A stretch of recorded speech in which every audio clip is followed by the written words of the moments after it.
So I finally got a video of Jeff saying something. I think it's true to some extent, but mostly I feel like, nah, that's not it. Okay, he's saying that stress does not come from hard work. It primarily comes from something that you know you have power over, but probably you didn't do it. So let's hear him say it, right? Stress doesn't come from hard work. Stress primarily comes from not taking action over something that you can have some control over. Okay, not taking action over something that you can have some control over. Let's take an example of how people usually get stressed. One of the the highest reasons why people are getting stressed is because they're failing to balance their work and their life.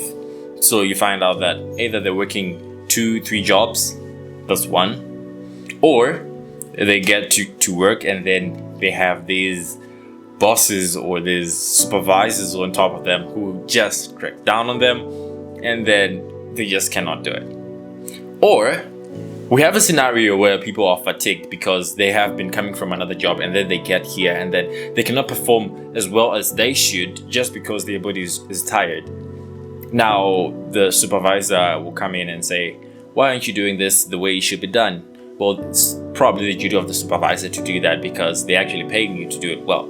And you're stressed because you have done a lot of work, but your body has not rested. That's when you start having headaches and high blood pressure and all that stuff.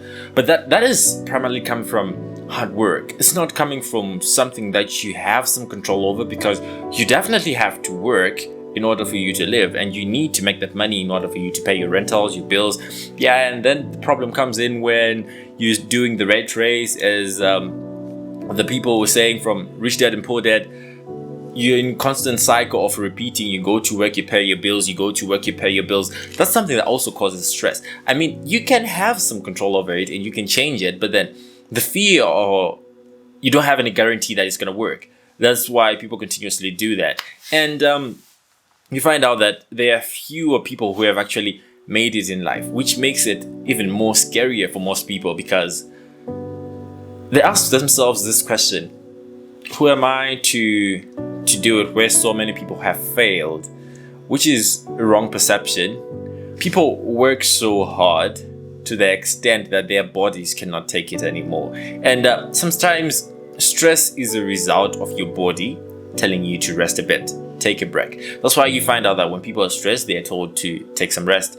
Why are they told to take a rest when it's more like a psychological thing where you say, it's because you didn't take action where you should have. Taking a rest does not solve that problem. Taking action does. So are we saying that the best diagnostics for someone who's stressed is taking action on something? Well, probably you cannot have a second chance on certain things. So are you going to remain stressed for the rest of your life, or you just need to relax a bit, recalibrate your goals, and then continue living? Sometimes I feel like these business people give a lot of pressure on people. I mean, when they were doing it, yes, you face challenges. Your life is a bit different from other people, but the level of which you put pressure on certain people who are not in the mindset of an entrepreneur is a bit different, because the way entrepreneurs think and the way a general worker thinks are totally different. I've had an opportunity to converse deeply with both parties, and once I had a problem, because I thought that people who are going to work, they just don't want to be entrepreneurs and make money for themselves. But I finally figured out that we're totally different people. Entrepreneurs and employees, we are the same at the level of humanity, but we are different from the perspective that we think. That's why you find out that certain people, or the statistics have shown that the CEOs of successful business companies are engineers, but then that doesn't mean that everyone who did engineering is going to be a successful CEO. Those are the different aspects of humanity. You can either be someone who is creative, innovative, but without leadership qualities, and you fail to do certain things that you're supposed to do as a leader. And I think there's this one Chinese businessman, Jack Ma, who was saying in one of his videos, He is not an engineer. He doesn't know how to run a business. But still, he has a business and he has engineers working under him. So I wonder how he does it.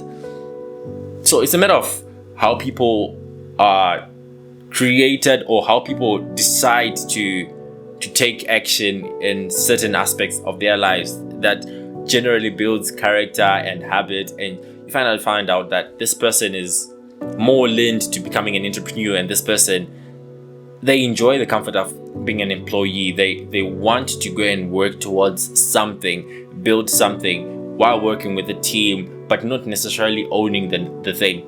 And they like the comfort of having a paycheck at the end of the month, which is totally okay because it has been happening since the dawn of time. It's not something that's just started right now, and people have survived. Generations have emerged, generational wealth. People have bought houses and transferred it to their children, their children's children, land, estates. So it's not something new and not something that we should look down upon, but we should understand the differences and give advice accordingly, I believe. But anyway, I'm still yet to look at more of Jeff Bezos' videos and see what he really talks about. I mean, you hear what Elon Musk talks about, you hear what Bill Gates talks about, but you don't really hear the message in what Jeff Bezos wants to say. And yet he has successfully done it. So I feel like he's worth the time to dig into and find out the secrets to success which he implemented in his life, because there are many thumbnails that I've seen that saying he was broke and then he then worked and he got money and Amazon and distributing from books up to now he has Blue Origin. So he's worth it. If you want to see videos like this where I comment on other people's videos to see if it's worth advice according to me and according to my own research, just subscribe to this video and give a thumbs up, and I'll see you in the next one.